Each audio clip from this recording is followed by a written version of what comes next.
Coming up on this episode, I'm joined by William Coolidge of Dubs and Discourse on KZSC Radio. Had a long and great chat with Will about all things Warriors, starting with the struggles of Andrew Wiggins and Klay Thompson after Golden State lost back-to-back games to the Cleveland Cavaliers and Minnesota Timberwolves on the weekend. We spoke about potential starting lineup changes if these issues are to continue. And yes, it's only early. The Warriors are 6-5, but we did get into some potential trade scenarios for the Warriors later this season if the issues are to continue. If you haven't already, guys, please subscribe to the YouTube channel. It would be greatly appreciated. You can follow us on Apple Podcasts and Spotify. But in the meantime, enjoy the episode.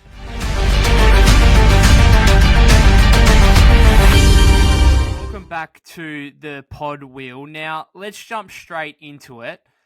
You and I spoke on Friday night. You had just watched the Santa Cruz Warriors' first game of the season. Trace Jackson-Davis had 28 points. Brandon Podziemski had 24 points. Golden State at that point was 6-3 on the season. Everything was looking rosy and optimistic and all positive. And back-to-back losses on the weekend have altered that, it must be said, slightly. So the question is, how much has it altered the overall outlook on the Warriors season? So what were your major takeaways, obviously, from the losses on the weekend to Cleveland and to Minnesota? Do you think those losses can be attributed to specifically bad matchups for the Warriors with the size inside of both the Cavs and the Timberwolves, or are there deeper issues at play here for the Warriors? Yeah, I was definitely focusing more on the Santa Cruz Warriors this weekend, but I definitely made time, of course, to the Golden State Warriors. And for me, I like what you said about size because it definitely felt like Curry had some whoever offense, especially in that the recent game yesterday.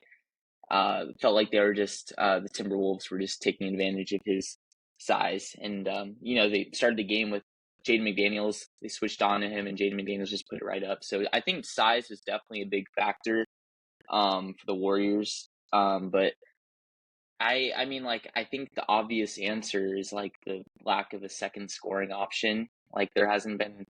I think we talked about this Friday for sure, and it wasn't this issue wasn't as prominent because you said it was they were 6-3 and it was kind of going all right, but I think this past weekend really showed that this lack of a second option is really going to hinder this team, and it sucks because last year we had the thing about just being really bad on the road. Now it's we have the weird stat that no one scored 20 besides Curry, so it's just we can't escape these weird things happening. I'm not too concerned because I think the Warriors are gonna make the playoffs.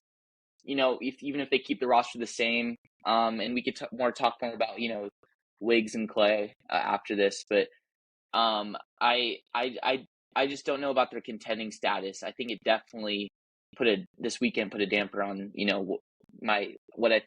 how I think they can contend.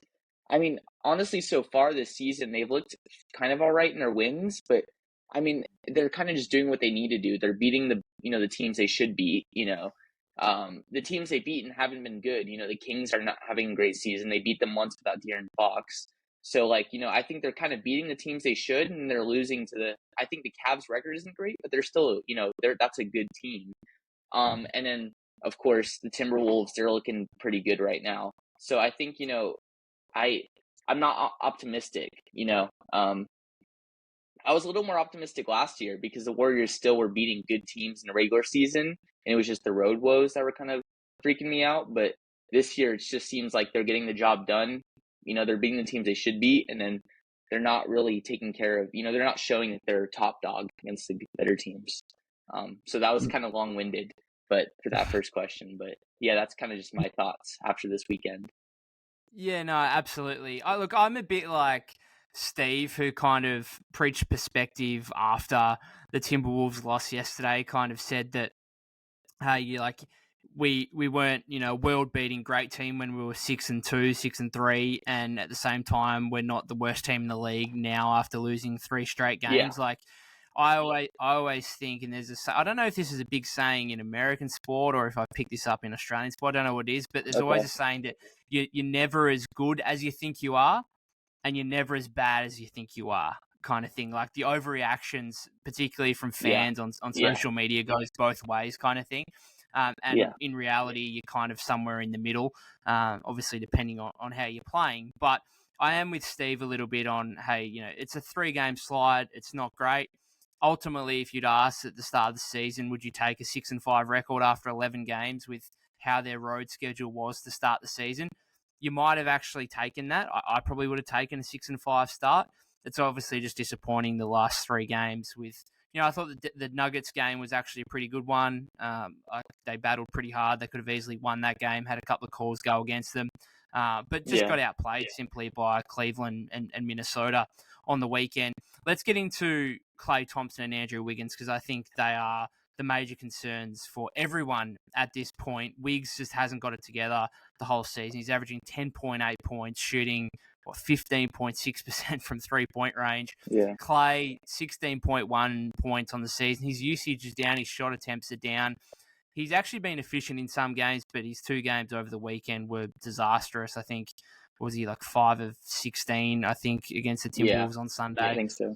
After saying that he was going to bounce back in that game after a disappointing one against Cleveland that didn't eventuate. Like, what faith or confidence here do you have that Andrew Wiggins and Klay Thompson can get back to their usual selves? Like, even Klay last season was nearly 22 points a game on 40% from 3. Yeah. Wiggs, we know, missed 45 games during the regular season, but when he did play, he was 17, 18 points a game he was a career high, basically 40% from 3 as well. How much faith and confidence do you have in those 2 guys being able to get back to their usual self? Yeah, I mean, it's gonna. I'm kind of divergent with 2 of these. I think Wiggins is bound to. I'm super confident Wiggins is gonna bounce back. Doesn't mean I'm not willing to trade him, and we could talk about that later. But I do think he's gonna bounce back. Like, this just feels. It doesn't feel like he's averaging 10 points a game right now on really bad efficiency. His defense is still kind of there, I think, at least. And so I mean he has value in that. But like I think Wiggins is bound to, like, even his shooting to 15%, like, I think that's bound to go up. I almost feel like it's kind of reminiscent of like Kelly Oubre a few seasons ago. I don't know if you remember, but Warriors started the season. This one they just barely missed. This is the season they barely missed the playoffs after the bubble, and Oubre started the season like 0 for 30 or something from 3. Like, he just could not hit a 3, and I almost feel like that's just Wiggins right now. Like, he's just kind of in a slump to start the season from shooting, especially for shooting. But I'm really confident Wiggins be able to bounce back to at least, like last season level. With Klay, on the other hand, I actually, on my show, like, to start before the season started, I was we were doing like a hot take segment, and I was saying that my hot take is like Klay or Draymond should come off the bench this season, or it might, it's going to happen, in order for the Warriors to start winning or to, get back to championship contention.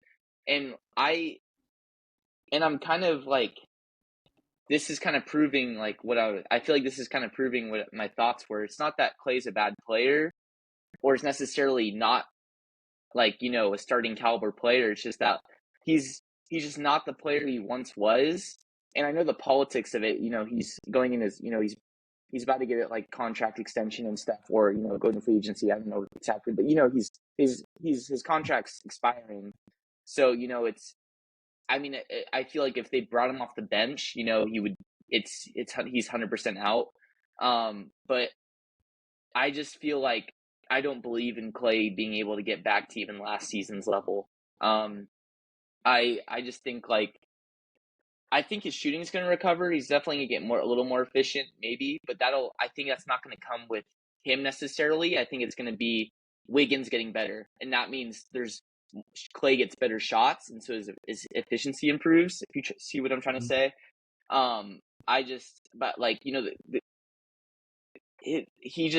his offense isn't. I think after the injuries, we're seeing it now. Like, his shots the shots he takes are really tough, and he just doesn't have the athleticism that he once had. Even I don't know. I don't really believe in Klay bouncing back. And I love Klay; he's one of my favorite players of all time. But I don't really see him getting back to 20 plus on efficient shooting. But yeah, I want to talk about this a little more in next questions. But yeah, go ahead. Okay. Yeah, it's funny you kind of outlined it as you did, because I actually have. I'm kind of the other way. I actually Oh think wow. that Klay. Okay. I think Klay. I have more faith in him getting back to what he was last season than I do with Wiggins. The reason being is that we've seen Klay go through these shooting slumps before, like him having 5 for 15, 5 for 16, 5 for 17 shooting nights is not uncommon. Like it seems to happen all the time. When you go back to the start of last season, where he shot the ball probably worse at the start of last season than he's doing so far this season. My only concern, I suppose, with him, and it goes back to your point on the amount of tough shots that he's kind of taking, that does seem to be a worry for me. Like he's just not getting the easy looks that he once did, even, as you said, even going back to last season. And I don't know if that's like an athleticism thing, his ability to run off screens and get open looks, but it seems to be taking, like, those shots seem to be a lot more contested than what they were in the past. And that is my one caveat, I suppose, on him being able to get back to that kind of guy who was a 22 point per game scorer on 40% from three, as he was last season. So that's an interesting watch for me. Maybe it's just a case of he's a 16, 17 point per game guy on the same kind of efficiency, but just less shot attempts because he's not getting as many open looks. And my goodness, when he does get the open looks, and I mean absolute just simple layups at the rim, he better start making them like he didn't against the Timberwolves yesterday, where he missed that one in the fourth quarter. The Warriors were making a slight run. I think that would have cut it to like 9 at that point. And he just missed a wide open layup at the rim. That was unbelievable. In terms of Wiggins, though, we've never seen Wiggins play this badly. Even in his time in Minnesota, like he was always getting you at least 15 to 18 points every game, basically. We've never seen him be this bad. And I suppose that is the concerning thing. Now, you'd say, well, it can't get any worse than what it is right now. And I suppose that's true. But he's not even close to what we saw last season. He's in a completely different stratosphere to what we saw in 2021-22 when he was an all-star and the second best player on a championship team. Yeah. Like I have, maybe he can get back to what he was last season, which I think was a step behind what he was the year before. I don't think we're ever going to see. Like I earlier today I saw I think highlights from Game 5 of the 2022 NBA Finals. And it was ridiculous. Like I was looking at this guy thinking, what has happened? What has happened to you? Like some of the isolation scoring, like in that game, he got a few easy looks at the rim, but otherwise he was making and taking and making tough shots off the dribble, mid-range jumpers, little like jump hooks in the lane, floaters. Like he was doing absolutely everything scoring wise. And that's just what the Warriors need right now, that secondary scorer behind Steph. And he couldn't hit water if he fell out of a boat right now. Like it is disgusting. So he's got a long way. Like I think Klay is closer to what he was last season than Wiggs is to what he was last season. I think Wiggs has got a lot of ground to make up compared to Klay, who has had his efficient nights. The issue, I suppose, with Klay as well is that he always has these bad shooting nights every now and again. And as I said, they're not uncommon. But at least they're usually offset by a 25, 30-point games where he has, 6 or 7 threes, and he has those performances every 3 or 4 games. Well, at the moment, you're not getting those 25, 30-point performances. Like you can live with a Klay 14 points on 5 for 16 shooting night if the next game he has 30 on 10 of 16 kind of thing. Like you can live with that now. Yes, it might be a bit inconsistent, but overall what you're getting is a 20-point per game guy on 40% three-point shooting. That's like you can live with that, but he's just not getting those 25, 30-point outings. What is your biggest concern at the moment outside of Wiggs and Klay? Yeah, I want to get to that in 1 second. I do want to go back, and I think I kind of agree with you on Klay. I think I was kind of thinking about, I have more hope that Wiggins, I guess I want to clarify that. I think I have more hope in Wiggins being able to return to a second best player on the team than I do of Klay being able to return to that. I feel like Klay's just the volatility. I think Klay's max is just being the third best player at this point. Yeah. And because I definitely think Klay can get back to 17 points per game on 40% from three. I just like the things he's able. Like I know for a fact Wiggins can still play defense. Don't think Klay can do that anymore. Like I mean, to the level that he did before. I just like, and so yeah, that's just what I wanted to clarify because I mean it's not like I lost hope for Klay. But like it's just I don't know the level that the minutes Steve Kerr is giving him is like it's almost like he thinks he's going to return to 2015 Klay, But Yeah. that's again, I guess Can I just clarify as well quickly on yeah on that yeah same point? I agree with you in the fact that if the Warriors want to be a championship contending team, Wiggins has to be better than Klay, and Wiggins has to be the second best player yeah on the team. So yeah there's make no mistake about that. right It's just that Wiggins is a exactly. long way off being that player. Sorry, continue. Totally. No, yeah, totally. And then I guess so I had kind of two concerns outside of Wiggins and Klay. And then you have you kind of gave me the question, what adjustments could the Warriors make to a starting lineup? I guess my other one big concern besides Wiggins and Klay is Chris Paul shooting. It's been pretty abysmal. I don't know if you've seen it. I mean, you've obviously watched the games and you can kind of infer it's pretty bad, but it's about like 16% from three. And like I know it's a smaller sample size, but like there's even times in the game where you're just like Chris Paul should be hitting this open three, And I just like I knew we weren't getting Chris Paul from 2 years ago even. And maybe even not Chris Paul last year, but like you'd expect him to be scoring a little bit more than he does. We knew we were going to sacrifice. We knew when we traded Poole, we were sacrificing his scoring for what Chris Paul usually brings in the passing leadership, just being that on court, steady ball handler. But like, he should still be delivering like 10 to 11 points on pretty good efficiency. So that's been a kind of concern for me. And it's not a huge concern. It's just a disappointment, I guess. Because I think the Warriors would be because I think against the Cavs they could have won that game if they just cut the turnovers down too. Like, and that's something that I think Chris Paul could be doing. Yeah, I feel like Chris Paul has been kind of disappointing in a little bit because there's also times where I'm like, oh, I love Chris Paul and the Warriors, but it's just his shooting's been abysmal and kind of that. Another adjustment. And I guess this kind of has to do with Klay, but it's not necessarily him. It's just Steve Kerr, I think, should cut his minutes down a little bit, at least until he catches rhythm again, if he does catch rhythm. He's getting 31 minutes per game, like second most next to Steph. And I just think like those extra, those surplus minutes, if you cut them down to 25 minutes, 26 minutes, those can go to Moody, who will at least, play harder, not take as bad shots as Klay would be taking. And, I mean, I guess this also ties in with Wiggins too.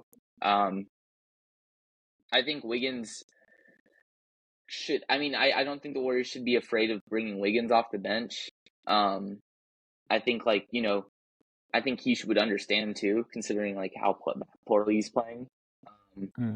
But yeah, I mean, those are kind of I don't want to talk about Wiggins and Klay because you said outside of Wiggins and Klay, but yeah, I guess yeah. How about you? I'm kind of curious. Do you have any other big concerns outside Wiggins and Klay? Well, you talked about CP3's 3-point shooting there, and I'm just like the lack of 3-point shooting on this team was so evident against the Cavs and the Timberwolves. Like that was almost like the worst version of the Warriors because they looked old, they looked slow, they looked small, and they couldn't offset that with good 3-point shooting. They looked like a bad 3-point shooting team as well. And so when you combine all those things, that's not a good recipe whatsoever. So that was like the worst of the Warriors, to the point where I'm actually surprised they almost made it a game against both teams, like late in those in the last minute or two of those games. Like scared the shit out of the Timberwolves yesterday with like that Moody 3-point attempt would have cut the lead to 1 with 20 seconds to go. Like unbelievable little late comeback there. But I do think like the lack of 3-point shooting on this team. So you've obviously got Steph. He's unbelievable. We don't need to talk about him. He's just doing everything and more right now because he has to. The one thing I will say about Klay is Klay could miss his next 100 jumpers, and like opposition teams are still going to respect him. That's the one thing about Klay, and that's why anyone that says that Klay should go back to the bench, the Warriors are lacking 3-point shooting as it is. Like he's the one guy alongside Steph that teams, again, regardless of what his percentages are for the season, they will respect his jumper. They are not going to leave him wide open on the perimeter. So at least that is like something. As Wiggins right now, if I was an opposition team, I'd be leaving Wiggins wide open all day. Mate, you're shooting 15% on 2.4 attempts per game. Go for your life. That's exactly what the Timberwolves. It's the same with like Draymond. Draymond is shooting like 47% on the season from three. Do you think the Timberwolves were guarding him though?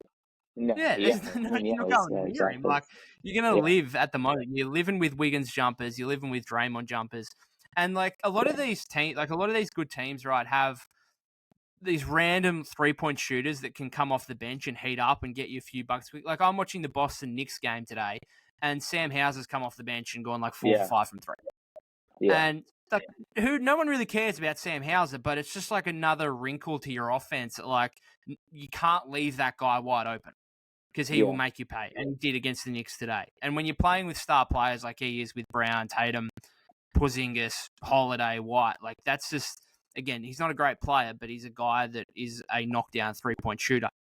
So, I mean, the Warriors just don't have that outside Steph and Klay. Wiggs 15.6%, Paul 16%. No one's guarding Draymond. Loon obviously lives in the paint. He's not a scorer at all.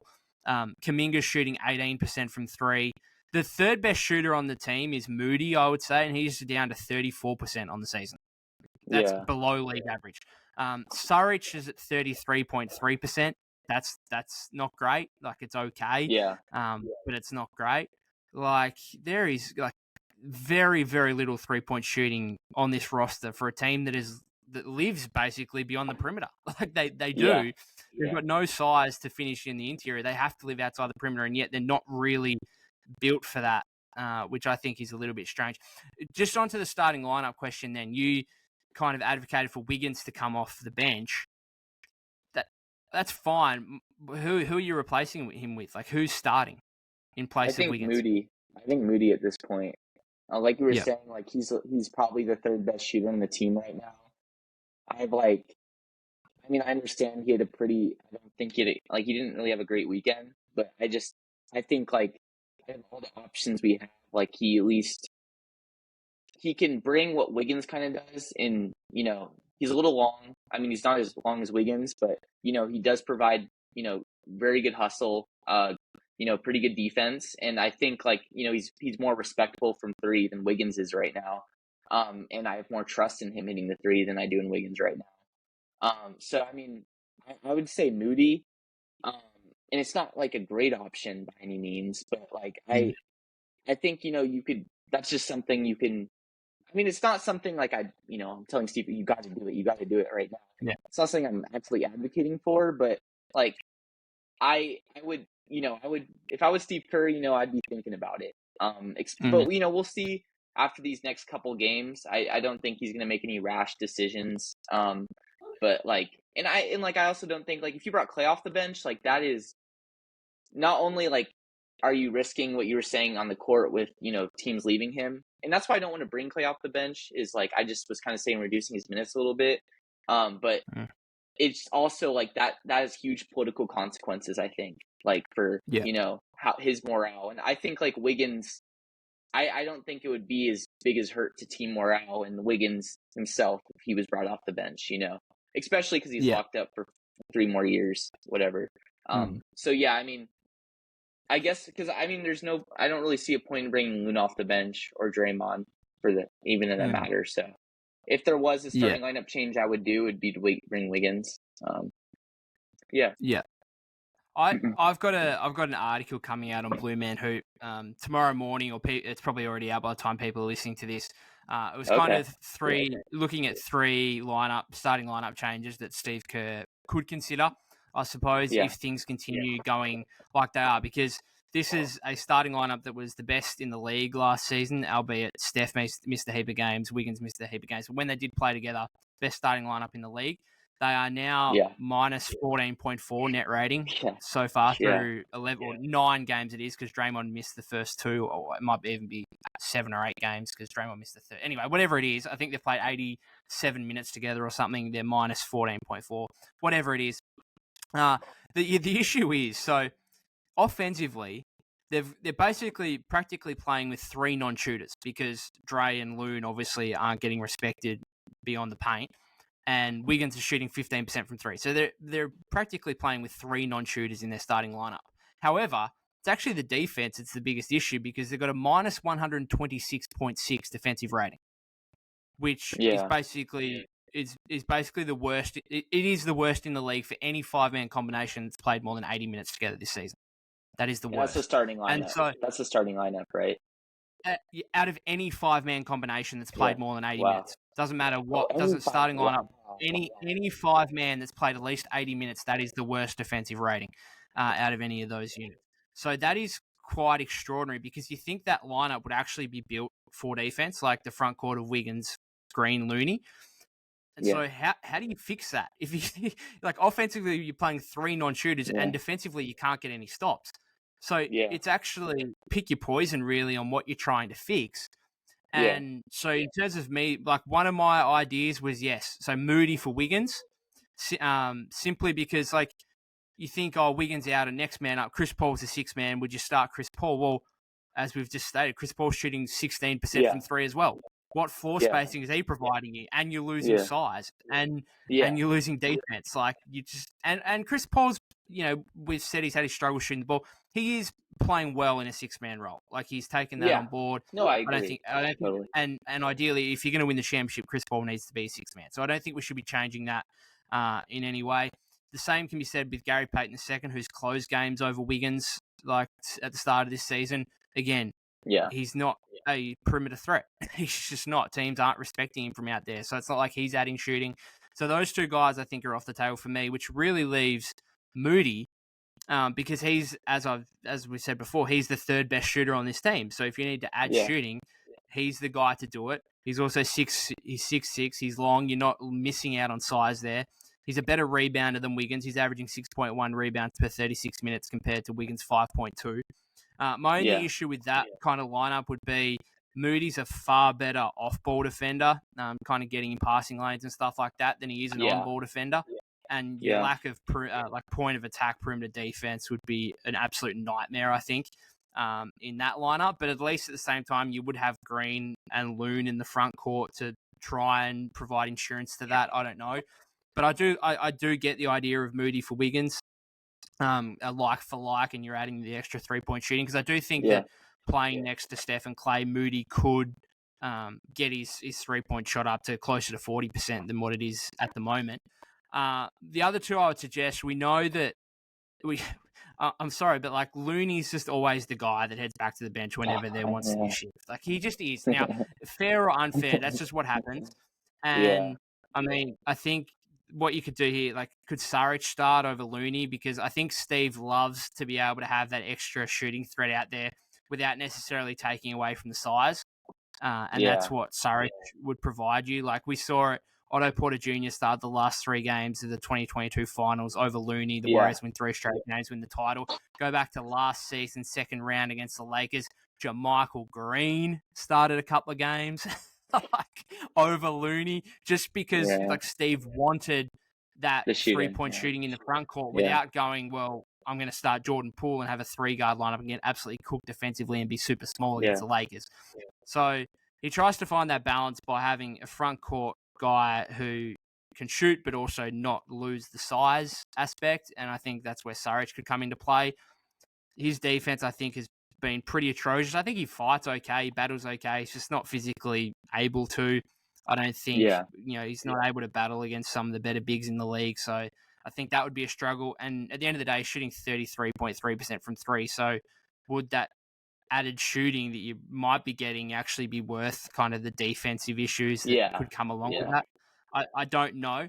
The other one that I think would be super interesting, again, Looney out, Kuminga. Because we're looking at, the reason I say this, so Kuminga again, he's shooting 18% from 3. Like, it's not, he's not there for the shooting aspect, but we're talking about the Warriors needing a secondary scorer. Well, we're saying, is it going to be Klay? Is it going to be Wiggs? Can they get back to be 20-point guys? Like, could it just be Kuminga? Like, he's already averaging the He's third most averaging points 12 on the points a team. game. Yeah. Yeah, like he's 12, 13 points a game. He's the third leading scorer on the team, which doesn't say a lot right now, let's be honest. Yeah, But yeah. I do think, like, yeah, the 3-point shot's not great. It should be better than 18%. It should come along, whatever. But he puts the pressure on opposition interior defenses with the ability to attack the rim, with the ability to draw fouls, to get to the free throw line. I just think maybe I just think for this team to be a championship contender, like Kuminga or Moody, and I think it's most likely Kuminga, needs to take a massive, massive leap to the point where he's a 25, 30-minute guy. And maybe the way to do that is to actually start him. And all of a sudden, like, I actually think he could genuinely be the second leading scorer on this team if he was to start and play 25, 30 minutes a game. I don't think you're crazy for that. Yeah. No.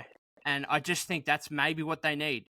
Because if Wiggs and Klay can't do it, then I think Kuminga's your only other option unless you want to go look for a trade, which I'm sure you might want to talk about. But they were kind of my options with, like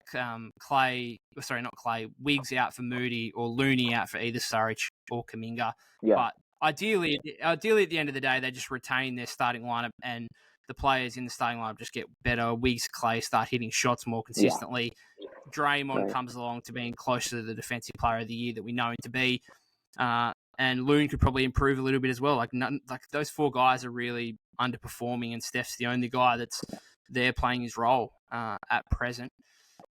Is there any other like rotation moves that you would make? I'm interested in your thoughts because you obviously watched Santa Cruz on Friday night.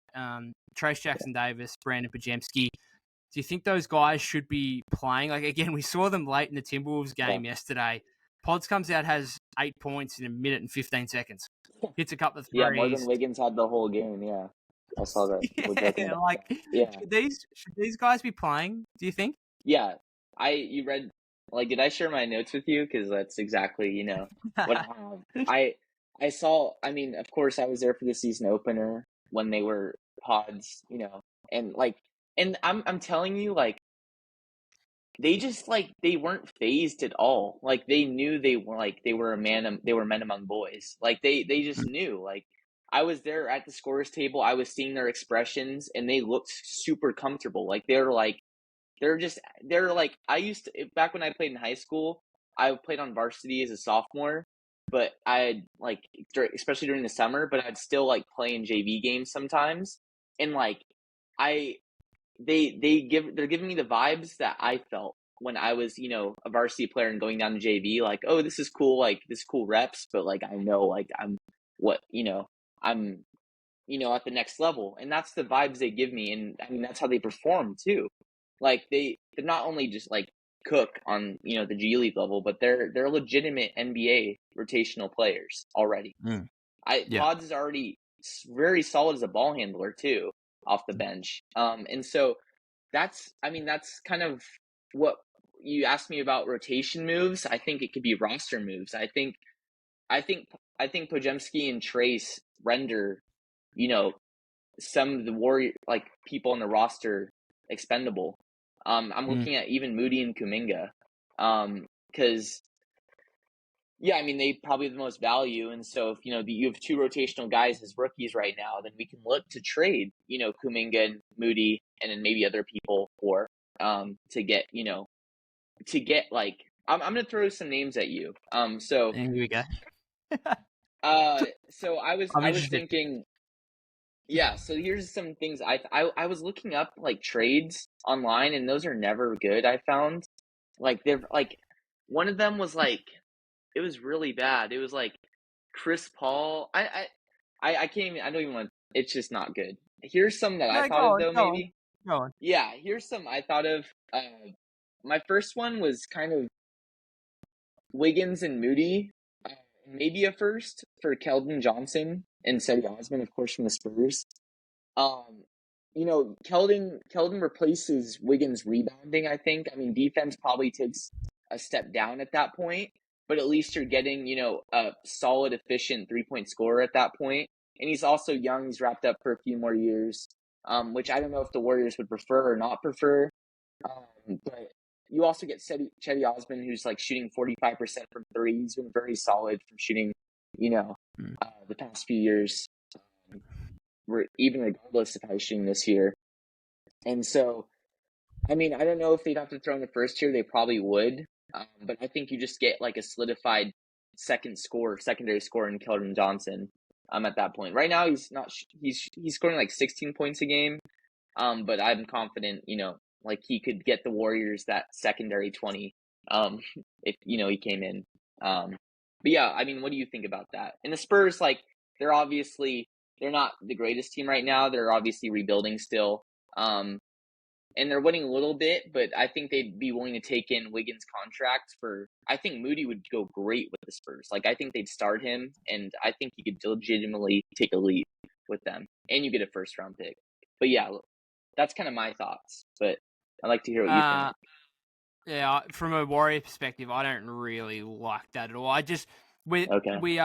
We're very low, and in the risk of sounding incredibly biased, and of course, like all these mock trades and stuff like that, fans of their own team are always going to value their own players higher than opposition players. Like, we understand that, but I just think that, like, is Andrew Wiggins to Keldon Johnson an upgrade?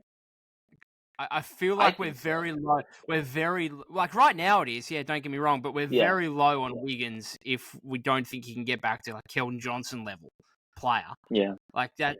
I would just rather take my chances with Wiggins getting back to close to his best kind of thing. Like, I'd just rather take that gamble.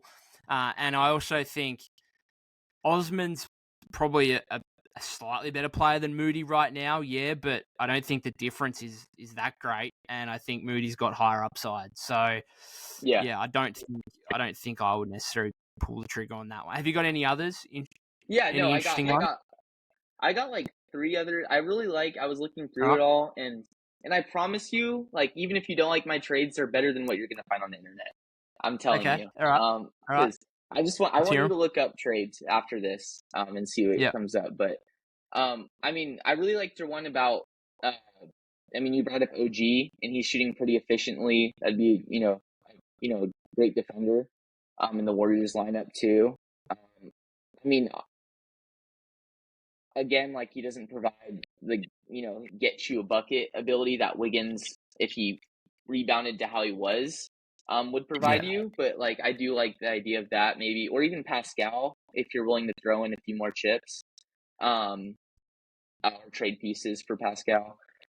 And his value is pretty low right now. I'd say he started off the season pretty slow. So, well, it was, but he had 37, 11, and 7 today, or something against the Wizards. Yeah, I don't know if you caught that game, but the Wizards were up by 23 in the third quarter, and then the classic tank job by Jordan Poole and them. Basically, the Raptors finished the game on a 21-1 run to go from like down 16 with 6 minutes to go to win the game. Anyway, we're getting off track. We don't need to discuss that, but anyway, continue.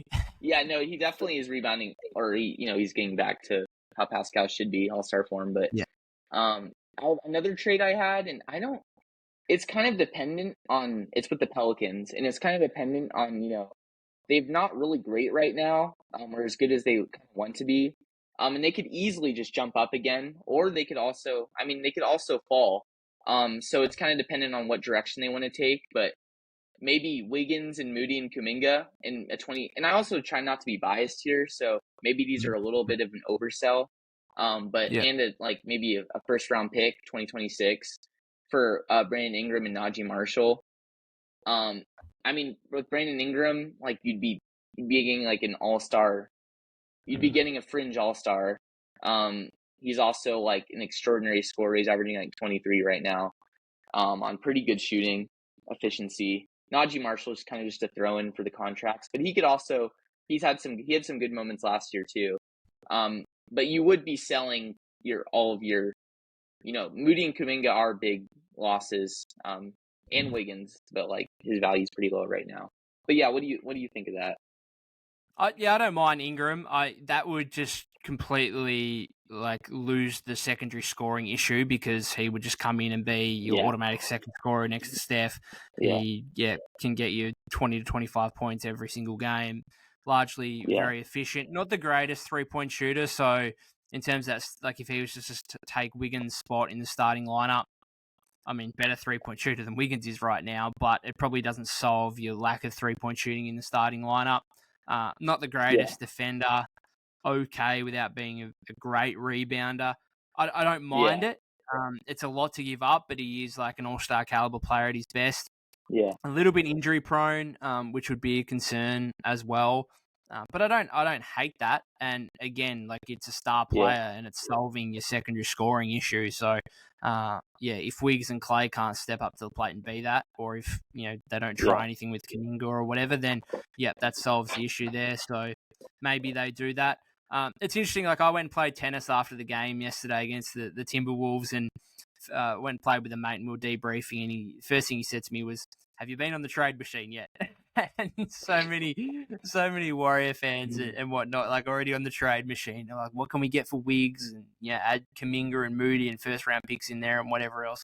I haven't got to that stage yet, but if it continues to. Then maybe, like, the tough thing is the further it goes, the lower Wiggins' value gets. And then, all of a sudden we're getting to a point where, like, you're suggesting Wiggins, Kuminga, Moody, and a pick or two for Ingram. And that actually that's probably about right. But it's even just as a Warrior fan, it's like, really, is Wiggins to Ingram worth Kuminga, Moody, and picks? Well, like, I guess maybe it is if Wiggins just doesn't get back to his best. But I mean, we'll wait and see on it. The one thing I just wanted to mention this because I was watching this, as I said, the Celtics-Knicks game today. I wonder if the Warriors missed a trick on the Porzingis piece. I was just watching Porzingis today, and he's copped a lot of criticism over his career. But I was watching, and I just thought, like, the Warriors made a trade with the Wizards. They got Chris Paul, and Chris Paul has been an upgrade, I think, on Jordan Poole. Like, I think it's a good thing that Chris Paul's on the team rather than Jordan Poole, even though the Warriors could be doing with Jordan Poole scoring right now. But whatever, I think they're better with Paul than Poole. But the Celtics got Porzingis pretty cheap because he was kind of a free agent. And what did they do, a sign and trade or whatever it was? No, he opted in to the final year of his contract. They traded him and then he extended for a couple of years more there. So they got him pretty cheaply. And I just wonder, could you have traded like Poole and salary filler plus picks for Porzingis? And like you could have kept Kuminga and Moody, like essentially just the Paul trade, but with probably a pick or two more thrown in. Attached, Porzingis, like looking at Porzingis, I'm thinking, geez, you could slot him in at the 5, Looney back to the bench, but then Porzingis could play like defensively alongside Draymond. Because Porzingis has been a real shot blocker, and I just think that would be a great front court pairing. And then you could also, but like Draymond could go to the bench, and you could play Porzingis at the 4 alongside Looney as well, I think. And just like the spacing that he gives you with his 3-point shooting next to either one of those guys.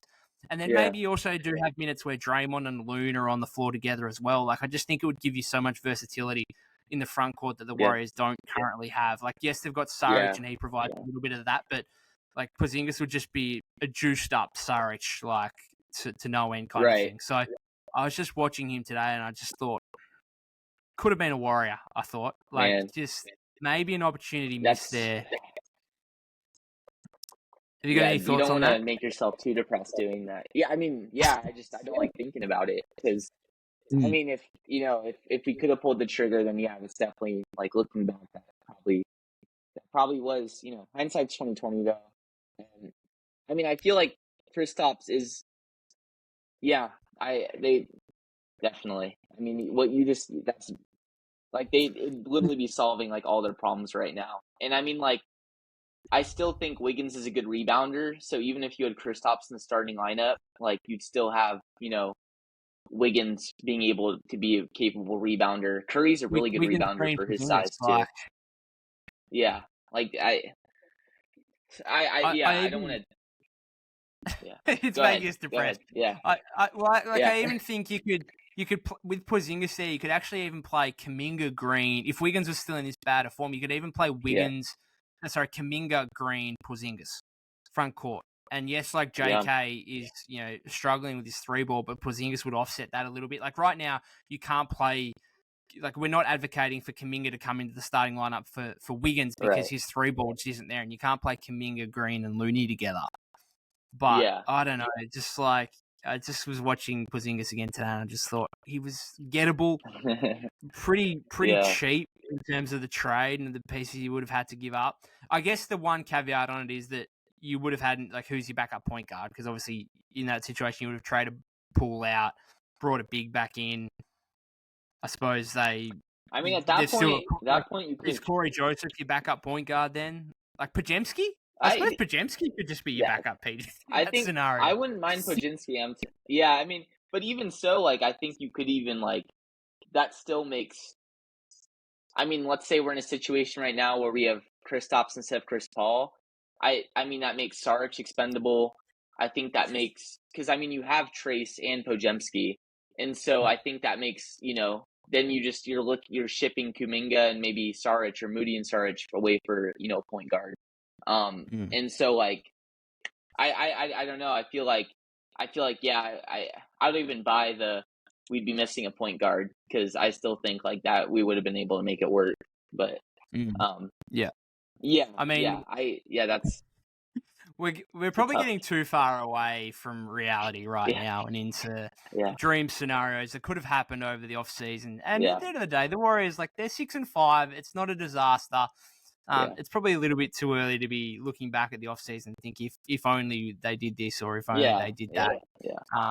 Anyway, the last thing I would say, Steve's got a point that like it's hard to get Jackson Davis and Podziemski minutes because they're already going 10 deep. There's no one, I think, in the rotation that should be cut completely from the rotation.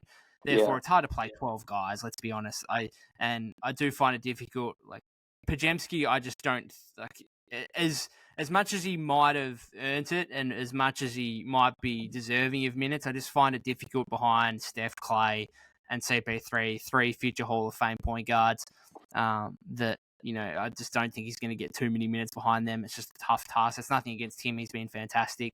It's just the caliber of players ahead of him. But Jackson Davis, like Looney and Saric aren't setting the world on fire. And I just think you could cut some of Looney's minutes. You could cut some of Saric's minutes. And Jackson Davis could be playing 8 to 10 minutes a game. I think he's... Totally, Let's before we finish off here, can I give you a quiz? Oh, sure. Yeah. I'll give you a quiz. Just out of the blue here. Who do you think are leading the Warriors in net rating so far this season? So give me the top 4. The top 4 you think in net rating so far this season. Oh wow. So was net rating just what is net rating? Plus minus per 100 possessions. Oh, plus minus per 100 possessions. Okay. I feel like Curry's got to be in there, right? No, he's not. No. Steph is not in there. No. Wow. No. Okay. I mean, I guess the starting lineup. That 5-man tournament is pretty bad. Yeah. So I want to say Podziemski's in there, right? Podziemski in there? Yep. Correct. I think he's second. I just feel like the sample size is so low. The sample size is super low, and so like that's gonna bolster it. Is Saric in there? Is Saric in there? No. No? Oh, man, I look like a fake Warriors fan right now. Okay, are the two... I mean, it's 4 names you just wouldn't think of, but like, it's what it is. Okay. Well, is Trace in there then? Yeah, so Jackson Davis and Podziemski are top 2. Okay, they're top 2. That makes sense, I guess. I mean, it's limited minutes, yes. Yeah. But they have the 2 best net ratings on the team right now. Like, when they're on the floor, the Warriors are good. Is there any guy there that is like gets minutes typically? Yeah, so third and fourth are both averaging 15 minutes a game. Okay. Any thought? Is Moody on there? On there? Moody's fourth, yeah. Oh wow. So who's third? Is it Corey Joe? No, he Is played it that Corey like Joseph? 4 minutes. No. He played like those 4 minutes in the season opener and was disastrous. Well, yeah, I was just No, thinking because I felt like they were kind of coming back with him. Yeah, go ahead. yeah, Go ahead. I'll put you out of your misery because it is a tough one. Like so, it goes like Jackson Davis, Yeah. Podziemski, one of those. They're both top two, and then GP2 is third, and Moody. Oh, is that fourth. makes sense actually. But like, so This yeah, whole episode I've been forgetting about GP. Yeah. yeah. So like the top four in net rating on the Warriors right now. Anyway, I just think like so in total, like the Warriors are plus 41 in Jackson Davis's 62 minutes out on the floor, plus 41 in 62 Yeah. minutes, and they're Wow. plus 40 in Podziemski's 52 minutes. Yeah. Like at some point, you just got to look at that and think, hey, we're good with those guys on the floor. Maybe they should play a little bit more. Like, Yeah. it's not. I mean, yes, it's limited minutes, and it probably wouldn't translate over a bigger sample size. But at this point, you probably should try it, given the struggles you're having with your starting lineup and other units. So, anyway, we probably should finish it up here. We've been going for a while. Last question. The Warriors have 6 of their next 8 games at home still after these 2 losses. What do you expect their kind of record to be over these next 8 games? So they've got the Wolves again, of course, tomorrow or today by the time people are probably listening to it. Back-to-back games against the Thunder, the Rocket, and then the Rockets, and then at the Suns, home to the Spurs, at the Kings, and home to the Clippers. Yeah, I mean, obviously there's so many factors involved. I think I'm gonna go the middle road here and just go with like, they go about 40, they go like 4-4, I guess. 4-4. I mean, Jeez, I'm expecting them to play hard because I mean, OKC and Timberwolves are both those are both in-season tournament games, right? Yeah, I think so. Yeah. I think the Warriors are gonna play hard for that. But yeah, I don't really know. I mean, the Rockets. It'd be easy for me to say like like on paper, those look like some of those look like easy matchups, but like the Rockets are rolling right now, right? I think they're in like a 6 game. Yeah. I don't know. What do you think? Well, I'd like to think I'm a little bit optimistic than 4-4 because when I think of 4-4, I think, well, that's 4-6 in a 10-game stretch where you had 8 games at home. That's not good. That's not good at all. Yeah. So I would like to think they can at least go 5-3. That means you're 5-5 in the 10-game stretch. Like that's a little bit better. Yeah. I mean, it could be anything. They could go like I think they could go 6-2. They could also go 2-6. Like as you said, there's not really any. Like all those teams are good. The Wolves, the Thunder, Thunder twice. Rockets have won 6 straight. Ridiculous. At Phoenix, who are having their issues right now, but when they're up and going, we know what they're capable of. Spurs, I mean, they beat us in the last game of the preseason. Wemby could do bloody anything. Who knows? At the Kings, De'Aaron Fox back today. They beat a good win over Cleveland. So, and then the Clippers, who look like a disaster case now, but that's still in 8 games' time. Who knows what they're looking like then? So you never know. I mean, that's just the case of the Western Conference right now. It's so up in the air. You just don't know. Yeah. Anyway, thank you for joining me, Will. It's been absolutely fantastic to talk with you. Where can we find your content over the NBA season? Yeah, of course. So my main thing is KZSC Radio, and you can just find that kzsc.org. It's Santa Cruz's UC Santa Cruz's college radio station. It's at 7. It's the times are a little funky. But my program is Dubs and Discourse, and it's at 7:30 a.m. my time, so it's probably really early your time when I think about it. But it's also it goes on to the website, KZSC website. So all you got to find is my show at that time slot on Saturdays. You can just play it from there. But there's also I've been uploading to Spotify, so you can just look up Dubs and Discourse on Spotify, and I'm there. But yeah, that's how you could find me for the time being. And cool. Yeah, it was great to talk to you. I'm glad we got to have this longer conversation at the Warriors. Because after I can only have you on for a few minutes. when we talked on Friday. But yeah, this was really great. It was good to kind of vent too, get all my thoughts out about the Warriors. So yeah. Absolutely. It's, as I said, it's been fantastic, mate. Great to talk to you, and looking forward to doing it again. Hopefully, check back in with you in the next couple of months or so. Yeah, let's do it. And I'm looking forward to your article coming out tomorrow. With the Thanks, mate. Yeah.